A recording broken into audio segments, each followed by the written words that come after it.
Hey guys, I'm back. And today I'm going to be reviewing My Bloody Valentine 3D, one of my favorite horror movies.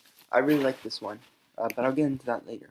For those of you who don't know, it's a 2009 American 3D slasher film, directed and co-edited by Patrick Lussier and written by Todd Farmer and Zane Smith. Fun fact, screenwriter Todd Farmer, the one who contributed to help make the screenplay of this movie, also was an actor in this movie. He played Frank the truck driver. So that was pretty cool. That's what I want to do. I want to not only write the screenplay of a movie, but I also want to act one of the characters in the movie and then direct it also, so I can cast all my family and friends in my movie as well. That's like my dream career. Um, anyway, it's a remake of the 1981 Canadian film. It stars Jensen Ackles, who you may know from Supernatural and The Boys, Jamie King, who you may know from Black Summer, Kara Smith, and Kevin T. The film focuses on the residents of a small town that is plagued by a serial killer in the mining gear on Valentine's Day who is believed to be the same murderer who was thought to have died a decade prior. After filming on location in Pennsylvania, the film was given a 3D theatrical release. It was the first R-rated film to be projected in 3D technology to have a wide release in 3D enabled theaters. I'd like to see this movie in 3D because it'd be pretty cool seeing all like the gore splattering on your face. I'm a big fan of gore. Not other stuff like violence against women, but gore is usually fine for me. I mean, it's not really disturbing usually. My mom covers her eyes usually during the gory parts when she watches horror movies, but honestly, gore doesn't really bother me. I mean, I know it's fake, so yeah. On Valentine's Day, 1997, 6 miners are trapped underground by an explosion at the Hanniger mine in the small mining community of Harmony. By the time rescues reach the miners, they find only comatose Harry Warden still alive. Further investigation reveals that Warden killed the other miners to conserve oxygen. Oh yeah, and I think one of them got like half decapitated with a shovel. Yeah, pretty brutal stuff. Tom Hanniger, son of the mine's owner, he's played by Jensen Ackles, who you may have seen as Dean in Supernatural. Sam's brother, alongside Jared Padalecki, who was in the Friday the 13th, 2009 Extended Killer Cut remake / reboot.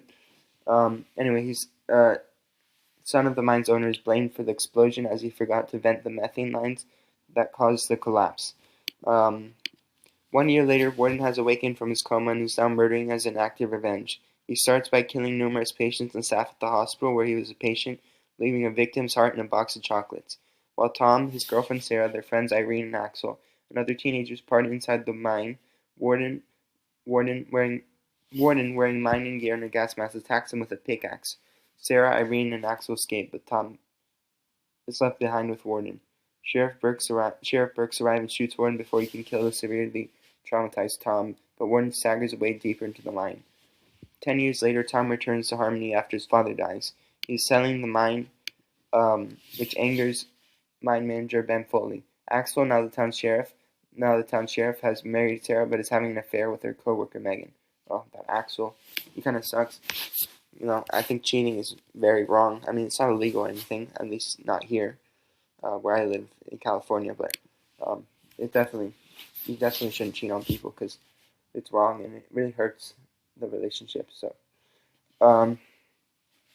at the motel where Tom is staying, a masked assailant murders Irene and 2 other people. Oh yeah, Irene got like pickaxed, and then the other lady got like killed, like lifted up with a pickaxe or something, and then Frank the truck driver, played by Todd Farmer, aka the screenwriter of this movie, one of the screenwriters at least, he got like an pickaxe in the skull. Pretty brutal stuff. Um, Camera footage from the scene reveals that the killer dresses a miner, starting rumors that Warden has returned. Axel receives a chocolate box containing Irene's heart. Meanwhile, Tom reconnects with Sarah and apologizes for his 10-year absence. Looking for Ben in the mine, Tom is locked inside a utility cage by the miner, who murders Red, the worker accompanying Tom, and vanishes before help arrives. Tom insists that Warden has returned, but Axel reveals that Ben and Burke found and killed Warden after his attack 10 years ago. The group visits the woods where Warden's body was buried, but finds that the grave is empty. Tom resolves to track down and stop Warden. Searching the woods, he finds the shack that Axel and Megan have been using for their affair. That night, the miner kills Ben, I think with a pickaxe. Well, I think mostly it's because with the pickaxe, so it's not really saying much. And leaves his body in Warden's grave. I think he got it like through the eye or something, maybe. or maybe like his jaw ripped off. Let me look that up actually. How did Ben die? And Bloody Valentine 3D. I don't exactly remember who Ben was. Hold on, it's not saying. Hold on, just a second, guys. Oh yeah, he got impaled to the face, to the eye, I think. Pretty brutal. Um, what was I saying? Uh,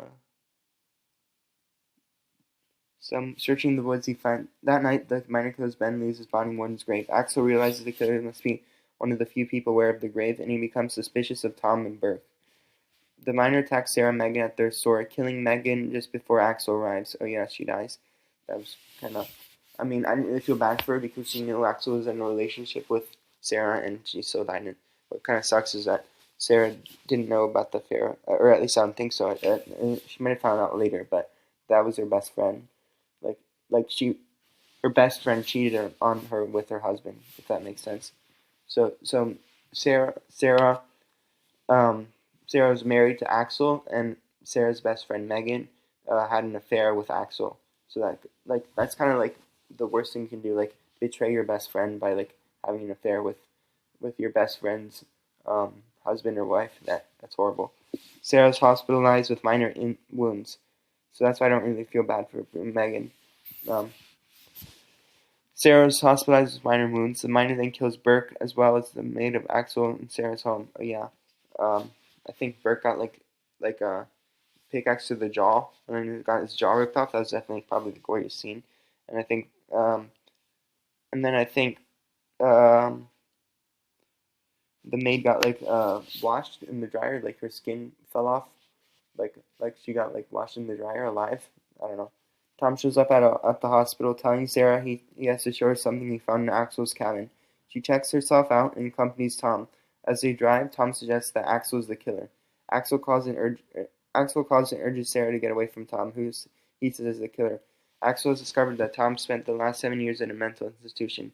Tom becomes increasingly agitated, and Sarah, believing Axel, grabs the wheel and crashes the car before escaping into the woods. Sarah hides in Axel's cabin. There she discovers evidence of Axel's affair. Oh yeah, so she did find out later. And a tower of empty Valentine gift boxes. The miner appears and chases her into the mine. She is hiding in the mine when Axel arrives, and Sarah grabs his gun. Tom shows up, and Sarah holds the two men at gunpoint as they accuse the other of being the killer. Tom, however, mentions the way Megan was killed, inadvertently revealing he is the killer. As Sarah points the gun at him, Tom hallucinates, revealing that the miner's is split personality. A flashback shows him digging up Warden's mining gear and committing the murders. After a struggle, Sarah shoots Tom and the bullet strikes the fuel tank, which explodes. Sarah and Axel are rescued from the resulting cave-in. Tom also survives, murdering the rescue worker who finds him and escaping in the worker's gear. And that was my Bloody Valentine 3D. Honestly, I really like this film. I'd give it at least like a 4 or 4.5, maybe even a 5 out of 5. It was really, really good. If you guys haven't seen my Bloody Valentine 3D, I definitely suggest it because it's a really good movie. I haven't seen the original, the 1981, but it's on my watch list. Maybe I'll get to it at some point, and once I do, it will be reviewed here. Whew, okay, well, I got to get ready for Gravity Falls because that's 2 seasons, and I have to review every episode. So I'm going to review the first 20 in one video, and then the second half, the next 20 in episode 2. I don't know how long it'll take me, but it might take me a while because I'm going to be reviewing a whole season of Gravity Falls. Season 1 and 2, 40 episodes in total. But anyway, I'll see you guys next time for Gravity Falls Season 1. Bye.